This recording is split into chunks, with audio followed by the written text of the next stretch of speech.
I composed a message on an encrypted app one knew he monitored. Unknown sender. This hit my desk. Thought you'd want to know before it circulates.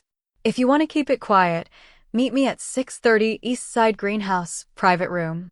I attached the photo, blurred just enough to make him wonder what the unedited version showed. The moment it sent, I called Gabriel. Change of plans, I said when he answered. Whatever offers you're getting from anyone else, ignore them for the next 48 hours. Meet me tonight, 8 p.m., Meridian Club. Bring nothing. I'll explain then. He hesitated, the line full of that measured pause he used when calculating angles. And if I don't? Then someone else will make the decision for you, I said, and hung up before he could press. 2 plays. 2 meetings. One designed to pull Adrian into a room on my terms, the other to lock Gabriel's loyalty down before Victoria, Morraine, or Cassandra could reach him. I was halfway through sketching the rest of the plan in my notebook when a shadow fell over the table. Morraine slid into the seat opposite me, uninvited, hood pulled low. You're moving faster than I expected, she said. And riskier. I don't have time to be careful, I replied. Her pale eyes narrowed slightly. Then let me give you a shortcut. I can make Adrian disappear from the board entirely. No leverage, no risk, just gone. I shook my head. Too messy. If he's gone, Victoria consolidates. I need them fighting each other long enough for me to step in. Morraine smiled faintly, but it didn't reach her eyes. You sound more like me than you realize. She slid a slip of paper across the table. Another meeting location. Midnight. No explanation. Whatever happens tonight, she said, by tomorrow morning, you're either mine or you're dead. And then she was gone, leaving the paper between my coffee cup and the photo, like 2 equally dangerous choices staring back at me. By the time the sun set, the city felt like a chessboard where every square was occupied by someone waiting for me to make the wrong move. 6:30 p.m., the greenhouse. The East Side greenhouse was all humid air and the smell of soil. I got there early, positioning myself so I could see the entrance. Adrian arrived exactly on time, looking like the kind of man who didn't like being summoned, which, in a way, was the point. He dropped into the chair opposite me, tossing the blurred photo onto the table. Where did you get this? I kept my expression neutral. Someone's moving against you. I figured you'd rather know than be blindsided. His jaw tightened. You're implying it's Victoria. I shrugged. Or Morraine. Or someone else entirely. Either way, it's leverage, and you know what I could do with leverage. He studied me for a beat, then leaned forward. You keep that quiet, and I'll make sure Victoria never touches Gabriel. You have my word. I let a slow smile form. I'll think about it. It wasn't a yes, but it was enough to plant the seed. I left before he could press, the photo still in his possession, knowing it would keep him busy looking over his shoulder. 8 p.m., Meridian Club. Gabriel was already at the table, drink in hand. The low lighting made the place feel like a cocoon, away from the eyes I knew were still tracking me. I've had calls from all of them today, he said. And now you. I leaned forward. I'm not here to make another offer. I'm here to tell you that if you want to survive this, you pick me, not because I'm the strongest, but because I'm the only one who doesn't need to own you to win. He studied me for a long moment, then nodded slowly. All right. I'm in. But if either of them comes after me, I walk. It was the closest thing to a commitment I'd get. I took it. Morraine's chosen spot wasn't neutral ground, it was hers. An empty rooftop with a perfect view of the skyline, wind cutting sharp against my face. She stepped out from the shadows, the scar on her cheek catching the city lights. You made both your meetings. Gabriel's with you. Adrian's chasing shadows. Victoria's, very unhappy. I folded my arms. Then you know I'm not yours. Her eyes narrowed. Not yet. But they'll push you there. When they do, remember this. I'm the only one who won't ask for your leash in return. She turned and walked toward the edge, pausing only to throw one last line over her shoulder. 48 hours, Leah. That's how long before this board flips again. You'd better be ready to move when it does. As I left the rooftop, the city below felt different, not quieter, just waiting. Gabriel was mine. Adrian was distracted. Victoria was watching. Morraine was circling. And somewhere out there, Cassandra was still holding her cards close. The fourth path was still open. But so were all the traps. Rain slicked the streets 2 nights later, turning the city's neon into ripples of color.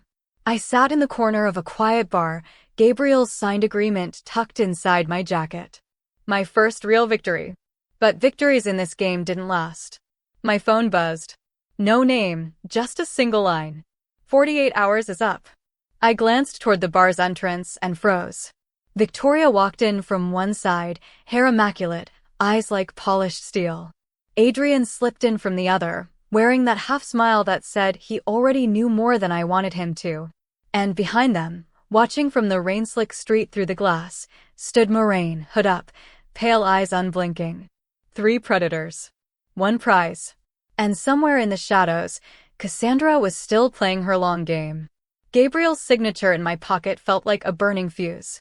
My fourth path was still mine for now, but the circle around me was closing.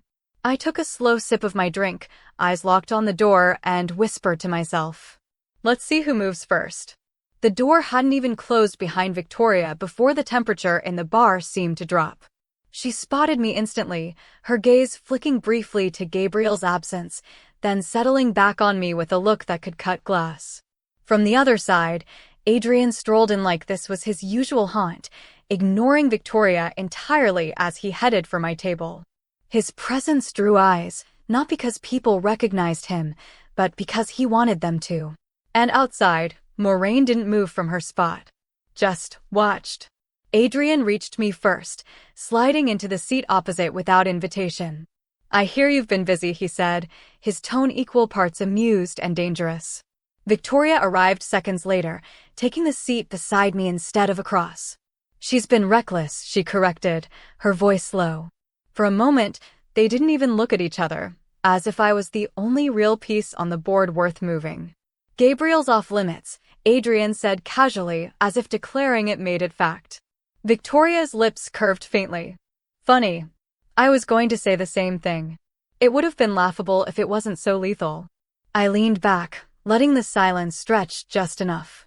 "Gabriel's not yours," I said evenly. "And he's not yours either. He's mine." For the first time, their eyes locked over my shoulder, not in greeting, but in the kind of mutual calculation predators use when deciding if they should fight or feed together. That's when the first bottle shattered. Not from our table. From the bar. A man I didn't recognize stood there, hand still raised from throwing it. His jacket hung oddly on one side, the kind of hang that hides a weapon. "Leah," he said, his voice carrying in the sudden quiet. "You don't know me, but my employer has a message. You're done." Victoria's hand slid toward her jacket. Adrian's posture shifted just slightly, weight on the balls of his feet. And outside, through the glass, I saw Morraine move for the first time, stepping toward the door. The fuse I'd been feeling for days? It just hit the powder. The man's jacket shifted again, and this time I caught the metallic gleam inside. A gun. I didn't move, didn't blink. If I did, Victoria or Adrian would act, and the room would turn into a kill box. Victoria spoke first, her tone almost gentle. "If you're going to pull it, you'd better mean it." Adrian smiled faintly, the kind of smile that says he's already decided how you die. "Or you won't get another chance." The man's eyes flicked between them, just long enough for me to realize he wasn't here for them. He was here for me. "Leah. Outside. Now," he ordered. "Or everyone here gets hurt." Before I could answer, the door to the bar slammed open. Morraine stepped inside, hood down, eyes locked on the man with the gun. "Walk away," she said. No weapon in her hands, no raised voice, just a command. The man laughed once, sharp and humorless. "You really think I—" He didn't finish. A flash of movement, Adrian had crossed the space between them faster than I'd thought possible, slamming the man's wrist against the edge of the bar. The gun clattered to the floor. Victoria was already on her feet, kicking the weapon away before turning her gaze on the rest of the room. "Everyone else leave. Now."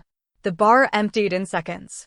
The air felt thicker once it was just the 4 of us, me in the middle, and 3 predators who'd just, for the briefest moment, been on the same side. "Who sent him?" I asked, my voice low. Morraine glanced at Victoria, then Adrian. "Not me." Not me either, Adrian said, and for once, I almost believed him. Victoria's eyes narrowed. Then we have a fourth player on the board. And unlike the rest of us, they're not interested in owning you. They just want me gone, I said. Morraine's pale eyes sharpened. Which means they think you're close to something that matters. Adrian retrieved the black sedan's key fob from the gunman's pocket. No logo. No trace. This wasn't amateur work. Victoria folded her arms, gaze never leaving me. If you want to stay alive, Leah, you're going to have to pick which one of us you trust to keep you that way. I shook my head. No. If I pick one of you, I inherit all your enemies. I'd rather deal with one new one than all of yours combined.